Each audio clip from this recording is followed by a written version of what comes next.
찬송가 384장, 찬송가 384장 찬양드립니다.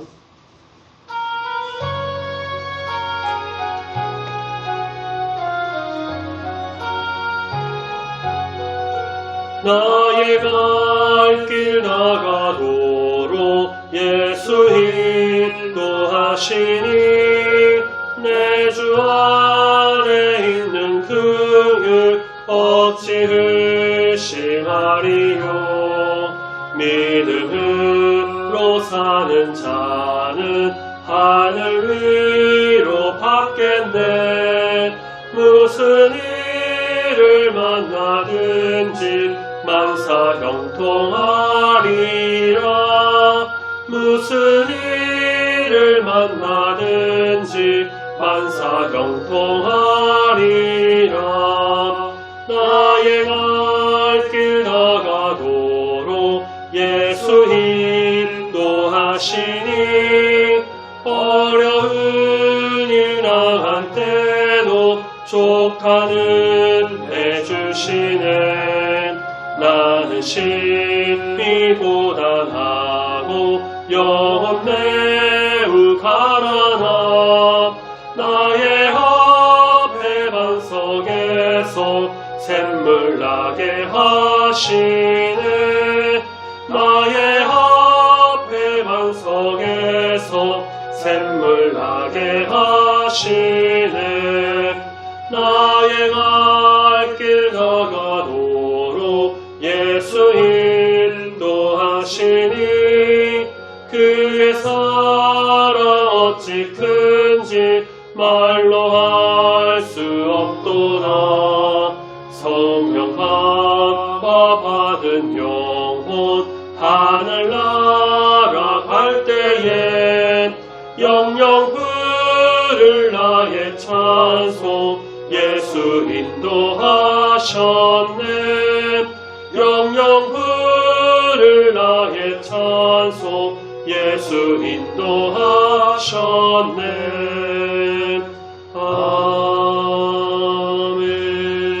아멘.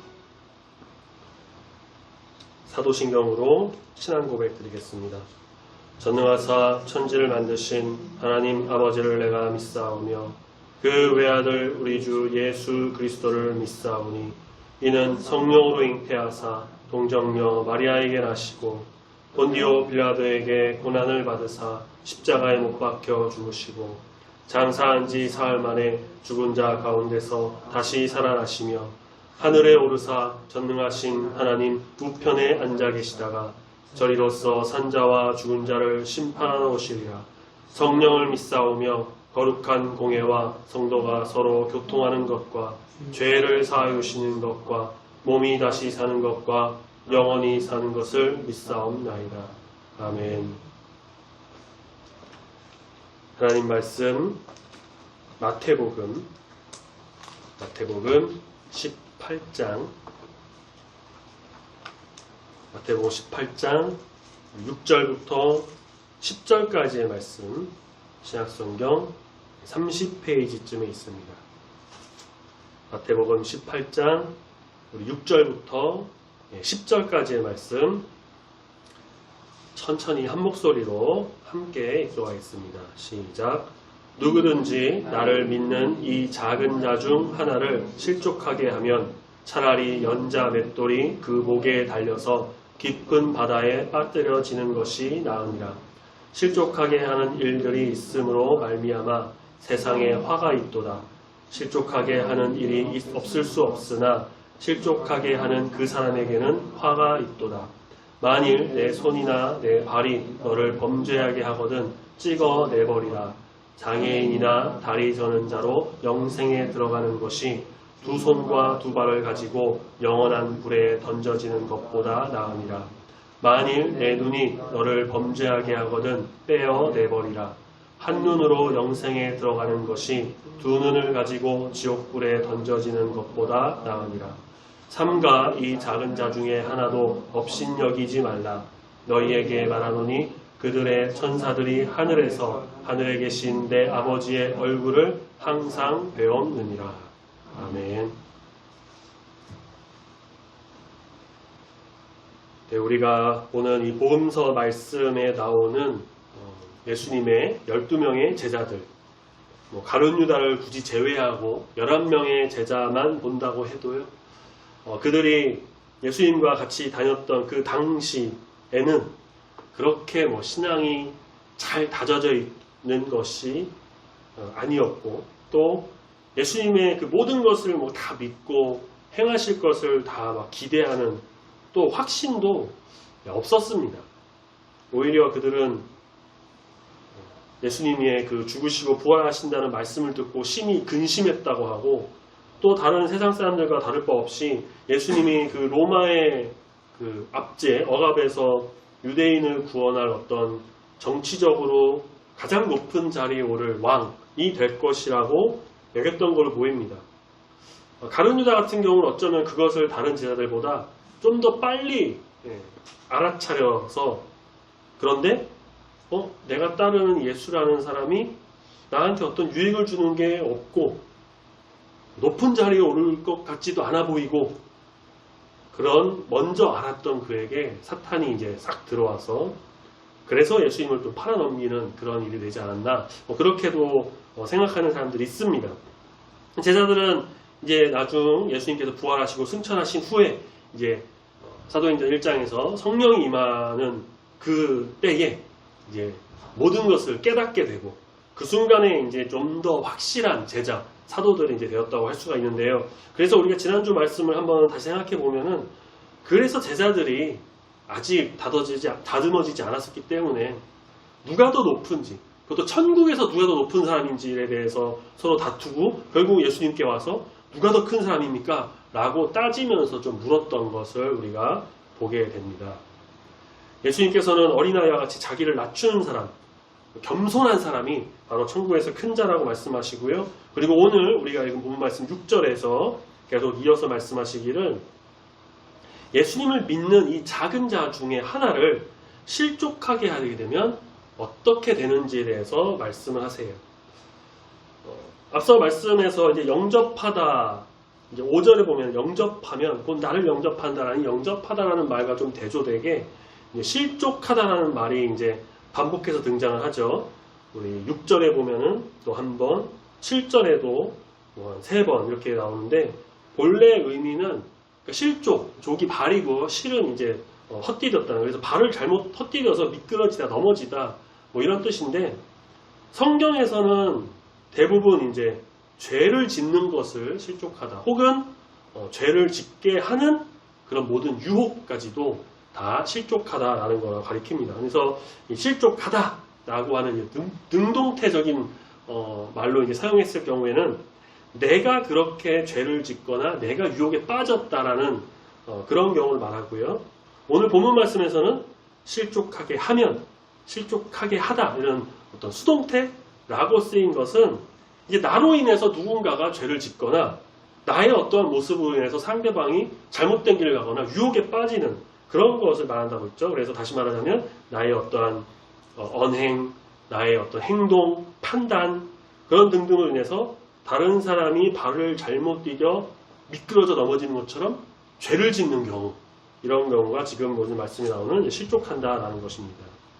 나를 믿는 자가 천국에 들어온 자이기 때문에 실족하다, 실족이라는 게 이제 구원에 떨어지는 것처럼 막 극단적으로 보는 건 아니에요. 하지만 심각한 상황에 빠뜨리는 행위라는 건 분명해요. 죄의 길로 인도하는 것이기 때문이라 볼 수 있는데, 그 심각성을 예수님께서 어떠한 짧은 비유로 말씀하시죠. 6절 중간에 보면 연자맷돌이 그 목에 달려서 깊은 바다에 빠지는 게 차라리 낫다 라고 말씀하십니다. 맷돌이 어떤 건지는 다들 아시죠? 이렇게 동그란 돌 2개를 이제 아래 위로 놓고서는 고정해서 이제 돌려가지고 콩이나 여러 가지 이제 아주 가늘게 가는 그럴 때 사용하는 것인데요. 이 연자맷돌은 그 맷돌의 상판에 있는 돌을 연자맷돌이라고 하기도 하고요. 혹은 나귀가 끄는 맷돌, 나귀가 끄는 거니까 보통 사람이 매는 것보다 훨씬 큰 그런 걸 연자맷돌이라고 합니다. 무엇이 됐든 간에 그 무게는 상상 이상이에요. 그것을 만약 목에 메고 바다에 빠진다면 전문 스쿠버 다이버라고 해도 가라앉고 말 것입니다. 물에 빠져 죽는 거죠. 그리고 이것은 로마 시대의 사형 방법 중 하나였다고 합니다. 그래서 예수님께서 그냥 뜬금없이 이 얘기를 하신 게 아니라 그들이 이해하기 쉽게 그 당시에 행해졌던 그 사형 방법 중 하나를 이렇게 말씀하시면서 그렇게 비유를 하셨던 거라고 할 수 있죠. 예수님께서는 그 형벌이 실족하게 해서 받는 형벌보다 오히려 더 가볍다. 그러니까 타인을 존귀하게 여기지 않고 막 미천하게 대우해서 낙심에 빠뜨리는 일, 유혹에 빠져 죄를 짓게 만드는 일, 이것은 천국에서 용납이 안 된다는 것을 좀 이런 어떤 좀 충격적인 비유, 어떤 로마 시대 사형 방법, 정말 헤어나올 수 없는 그런 어떠한 것과 비교해서 강조하신 겁니다. 그래서 이 비유는 또한 예수님께서 이 실족에 빠진 그 사람들을 얼마나 귀한 존재로 여기느냐라고 강조하신다는 것도 우리가 좀 생각해 볼 수가 있습니다. 자, 여기서 이어서 실족이 불러올 어떤 화, 7절 말씀해 보니까 화가 있다고 하죠. 화에 대한 선포가 등장하는데요. 두 가지 화가 소개됩니다. 7절 말씀에 보니까 첫 번째는 실족하게 하는 일로 인해서 세상에 화가 있도다 라고 하시죠. 그리고 이어서 두 번째는 실족하게 하는 그 사람에게 화가 있도다. 실족하게 한 가해자가 당할 화. 세상과 가해자. 세상은 성도를 넘어뜨리려고 온갖 유혹과 핍박을 가합니다. 지금도 여전히 우리를 넘어뜨리려고 하고 있어요. 세상이 실족하게 하는 것은 사실 성도가 피할 수 없는 숙명과도 같은 일이다 라고 생각할 수 있는데 왜 그러냐? 7절 말씀 중간에 보니까 실족하게 하는 일이 없을 수는 없으나 라고 하고 있죠. 없을 수는 없다라는 어떤 좀 운명적인 불가피한 현실, 그것을 강조하는 건데 숙명이라는 걸로 우리가 이해할 수 있죠. 즉 세상이 성도를 실족하게 하는 일은 성도에게 있어서 숙명처럼 다가올 일이다 라는 것입니다. 세상이 또 예수님께 가한 일들이 숙명이었던 것처럼, 하지만 성도를 실족하게 이끈 세상, 숙명이라 할지라도 반드시 그곳에는 화가 있다라는 것. 예수님 말씀하셨죠. 그렇게 실족하는 일로 말미암아 세상에 화가 있도다. 실족하게 한 당사자에게도 화가 있을 것이다. 어떤 화인지는 구체적으로 말씀하고 계시지 않습니다. 하지만 우리가 앞선 그 말씀의 연자맷돌 비유를 본다면 그렇게 물에 빠져 죽는 그게 오히려 낫다라고 했으니까 그것보다 더 큰 화가 임한다라는, 그러니까 그 심각성을 우리가 좀 가늠해 볼 수 있는 그 말씀이다라고 볼 수가 있어요. 앞선 우리가 봤던 마태복음 5장에서는 산상수훈에서 예수님께서 간음에 대한 어떤 새로운 해석을 좀 보여주신 적이 있는데, 간음하지 말라, 10계명이 나오는 7계명에 간음하지 말라라는 그 말씀에 대해서 예수님께서는 마음의 음욕을 품고 이미 그 여자를 보는 자마다 이미 마음에 간음을 했다라고 말씀하셨죠.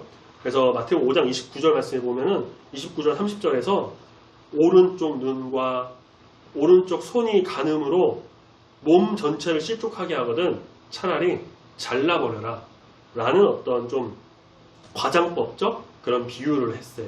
그래서 백체 중 하나를 잃어버리는 것이 온몸이 지옥불에 던져진 것보다 낫다라고 하셨는데, 그때 그 몸 전체가 지옥에 들어가는 것과 대조해서 하나를 잃어버리고 들어가는 그곳이 어떤 곳인지는 구체적으로 소개하지 않으셨지만 우리가 짐작해 볼 수는 있죠. 자, 오늘 본문으로 다시 돌아와서는요, 본문에서 손과 발과 또 9절에서 눈이 그렇게 범죄할 경우를 소개하면서 앞선 그 산상수훈과 비슷하게 어떤 영생에 들어가는 것과, 여기서는 영생에 들어가는 곳이라는 곳이 좀 구체적으로 나왔는데, 또 영원 불 또는 지옥에 던져지는 것, 그렇게 대조해서 말씀하고 있습니다. 이 말씀에 대해서는요, 어떤 사람들은 이 타인에게 실족하는 것에 대한 어떤 앞선 그 맥락, 작은 자 실족하게 하는 그런 것들에 대해서 좀 중요하게 여겨서, 자, 이곳에 나오는 내 손이나 내 발, 내 눈 범죄하게 하든 할 때의 그 내 너를이라는 그 2인칭 단수를요, 그렇게 2인칭으로 보지 않고 3인칭 복수, 그러니까 그들 혹은 뭐 다른 사람들, 그렇게 봐야 한다라고 말한다고 해요. 이거를 좀 어법상 매끄럽게 하기 위해서 또 어떻게 해서 보냐면 이것을 뭐 교회 그렇게 보기도 한다고 합니다. 그러니까 번역상 혹은 뭐 편의상 너를 이라고 하긴 했지만 사실은 예수님께서 그 말씀을 듣는 모든 그 사람들, 그들, 좀 더 나아가 교회들은 이것을 들어야 된다라고 교회에게 향하신 말씀이라고 보는 건데, 자, 그렇게 된다면은 산상수훈 5장에서는 우리 자기 자신의 실족을, 본문 18장에서는 교회 안에서 타인의 실족을 다룬다라고 생각해 볼 수 있는데요. 하지만 또 이건 소수 의견이고요. 대다수의 학자나 성경을 보는 사람들은 그렇게 보지 않고요. 그렇게 주장에 동의하지 않고 10절을 되게 다음 단락과 좀 연결해서 말씀을 봅니다. 그러니까 다음 주에 볼 12장 이후의 말씀인데 이것과 무관하지 않은 작은 자에 대한 이야기다라고 하면서 쭉 이야기를 보게 됩니다. 그래서 다음 주에 우리 볼 그 단락에서 잃어버린 양 한 마리에 대한 그 비유를 어떤 여는 서두의 역할과 어울린다. 혹은 두 단락을 연결해준 연결절이다 이렇게 보는데 다시 좀 정리하자면 예수님께서는 천국의 제자들이 지극히 작은 자 하나도 업신여기지 말고 정말 귀하게 여길 것을 강조하셨다는 거죠. 처음 이 주제를 끌고 온 제자들의 질문은 뭐였습니까? 1절에 보니까 천국에서 누가 큽니까? 이 질문에 담겼던 속마음은 뭐냐? 타인에 대한 경멸, 무례한 태도, 그것을 여지없이 무력화시키는 예수님의 말씀이다라고 볼 수 있어요. 말씀을 좀 이렇게 약간 분석하듯이 좀 어렵기도 하고 다 이해하지 못하시더라도요. 중요한 건 이거예요. 중요한 건 이것만 기억하시면 됩니다. 작은 자를 영접하면 하나님 예수님께서 어린아이와 같이 자기를 낮추는 사람이 천국에서 큰 자다. 그런 작은 자 하나를 영접하면 천국에 들어가지만 작은 자를 외면하거나 실족하게 하면 천국에 들어갈 수 없습니다. 그것은 예수님을 실족하게 하는 것과 마찬가지이기 때문이에요. 왜냐? 5절에 말씀했죠. 내 이름으로 이런 어린아이를 영접하면 나를 영접했다고 했으니까 이런 작은 자를 실족하게 하면 예수님을 실족하게 한 것과 마찬가지입니다. 그런 일들은 사실 세상에서 흔하게 또 일어나기도 하지만 하나님의 백성들 사이에서 천국 들어가는 전국 시민권자들 사이에서는 절대 있어서는 안 되는 것이고 하나님께서 우리를 어떻게 사랑하셨는지 어떤 은혜를 베푸셨는지 우리가 생각한다면 타인에게 절대 그렇게 해서는 안 된다는 것입니다. 형제를 하찮게 여겨서 막 이용하거나 속이거나 상처를 주는 것은 그 사람을 실족하게 여기는 거예요. 바울은 이렇게 말했습니다. 고린도전서 8장 13절 말씀에서 만일 음식이 내 형제를 실족하게 한다면 나는 영원히 고기를 먹지 않겠다. 그래서 내 형제를 실족하지 않게 하겠다라고 말합니다. 고린도 교회에 채식주의자, 베지테리언 같은 사람들이 있었던 것일 수도 있고요. 혹은 고린도전서 8장 말씀이 우상의 제물과 관련된 것이다 보니까 거기서 나오는 어떤 고기와 관련된 것이 어떤 걸로 보이는데 어쨌든 만약 내가 나 자신이 고기를 먹는 그 어떤 것으로 인해서 다른 사람들이 형제들이 안 믿는 사람이든 믿는 사람이든 그들이 나의 모습으로 실족하게 될 것 같으면 난 평생 고기 안 먹겠다. 그래서 그들로 실족하지 않게 하도록 하겠다 라고 하는 것을 우리가 좀 보면서 우리가 믿는 사람이든 안 믿는 사람이든 우리 주변에 있는 사람들이 나로 인해서 실족하게 되지 않게 하기 위해서 우리는 항상 노력해야 된다는 것입니다. 이 말은 다른 사람을 배려하고 타인을 생각하고 한 생명을 주님으로부터 멀어지게 하고서는 하나님의 복을 누릴 수 없다는 것을 우리가 기억해야 된다는 거예요. 작은 자를 실족하게 할 것 같으면 차라리 연자맷돌을 목에 달아서 빠져 일찍 죽는 게 낫고 눈, 손, 발 실족하게 하거든 차라리 그것들 없어지는 것이 영원한 불에 던져져 심판받는 것보다 낫다고 하실 정도로 타인에게 상처를 주고 실족하게 하고 죄에 빠지게 하는 것은 우리가 꼭 금해야 할 것입니다. 사람을 외모로 평가하지 말고 또 내 이익과 어떤 유익을 위해서 이용하려고 하지 말고 오직 사랑으로 정말 그들이 실족하지 않게 하기 위해서 하나님의 그 선으로 그 덕을 보이고 예수 그리스도의 향기를 날리기에 부단히 노력하는 그런 주의 성도가 되어야 할 것입니다. 결국에는 이 말씀도 교만을 버리고 좀 겸손해야 한다는, 어떻게 보면 좀 진부하지만 그렇지만 있어서는 안 되는 정말 명확한 중요한 진리가 여기에 또 담겨져 있다고 볼 수 있어요. 그래서 우리가 이것을 잊지 말고 항상 하나님 사랑, 이웃 사랑, 이것을 또 기억하고 상대방을 위해서 노력하고 실족하지 않도록 선을 베풀고 예수 그리스도의 그 겸손의 마음을 품어서 남을 정말 귀하게 여기는, 그래서 하나님의 복을 우리도 누리고 다른 사람들에게도 좋은 영향을 끼치는 우리 모든 성도님들이 다 되시기를 소망합니다. 아멘. 같이 찬양하겠습니다. 찬송가 우리 218장.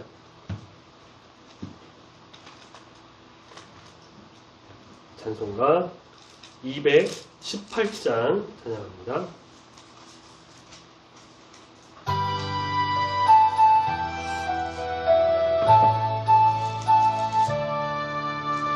내 마음과 정성을 다하여서 주 너의 하나님을 사랑하라. 내 몸을 아끼고 사랑하듯 형제와 이웃을 사랑하라. 주께서 우리에게 명하시니 그 명령 따라서 살아가리. 널 미워 해치는 원수라도 언제나 너그럽게 사랑하라. 널 핍박하는 자 위에서도 신실한 마음으로 복을 빌라. 주께서 우리에게 명하시니 그 명령 따라서 살아가리. 나 항상 주님을 멀리하고 형제를 사랑하지 못하였다. 이러한 죄인을 사랑하사 주께서 몸버려 죽으셨다. 속죄의 큰 사랑 받은 이 몸 내 생명 다 바쳐 충성하리. 아멘. 기도하겠습니다. 사랑의 주 하나님 아버지, 수요일 이 시간 함께하여 주셔서 우리 주님 전에 나와 예배드리며 특별히 마태복음 말씀을 계속해서 묵상하며 주님이 우리에게 주신 이 말씀을 듣고 깨닫게 인도하시니 감사합니다.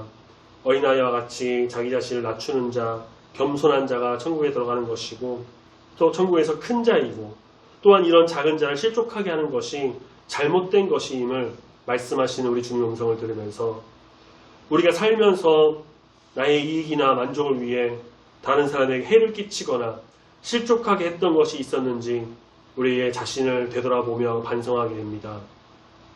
주님, 우리의 손과 발과 눈으로 이웃을 실족하게 하여 그들이 상처받고 고통을 받아 주님을 바라보지 못하고 악한 마음으로 인해 잘못된 길로 가는 길이 없기를 소원합니다. 우리는 너무나 연약하여 세상의 것을 바라보면서 때로는 악한 마음을 품고 교만해질 때가 많이 있사오니 주님, 긍휼을 더하시고 우리 마음을 살피시사 우리가 정말 오직 하나님 아버지의 마음, 예수 그리스도의 그 겸손의 마음으로 사람들을 살피고 섬기고 존중하고 배려하며 사랑으로 온전히 나가는 거룩한 성도가 되도록 우리를 붙들어 인도하여 주시옵소서. 무엇보다도 겸손이 중요하다는 것을 이 시간 다시금 깨닫게 됩니다. 진부한 이야기라고도 할 수 있지만 그럼에도 사랑과 겸손보다 더 중요한 것은 없으며 우리가 결코 그것을 잊어서는 안 되고 항상 우리 주님 사랑 안에서 예수 그리스도의 겸손으로 사람을 대하는 특별히 가정의 달 5월을 보내는 가운데 우리의 가족들을 더욱더 돌보는 귀한 우리 성도가 되도록 붙드시고 인도하여 주시옵소서. 한없는 주님의 은혜가 우리 가운데 넘쳐나기를 소망합니다. 더위가 또 오고 있는 가운데 건강도 지켜주시고 모든 상황과 형편을 돌봐주시고 말씀과 기도로 온전히 주 앞에 나가는 믿음의 성도, 겸손한 성도, 이웃을 사랑하는 성도 모두가 되도록 붙들어 인도하여 주시옵소서. 함께 하심 믿고 감사드리며 사랑이 많으신 예수님의 이름으로 기도드립니다. 아멘. 하늘에 계신 우리 아버지여, 이름이 거룩히 여김을 받으시오며 나라가 임하시오며 뜻이 하늘에서 이루어진 것 같이 땅에서도 이루어지이다. 오늘날 우리에게 일용할 양식을 주옵시고 우리가 우리에게 죄 지은 자를 사하여 준 것 같이 우리 죄를 사하여 주옵시고 우리를 시험에 들게 하지 마옵시고 다만 악에서 구하옵소서. 내게 나라와 권세와 영광이 아버지께 영원히 있사옵나이다. 아멘.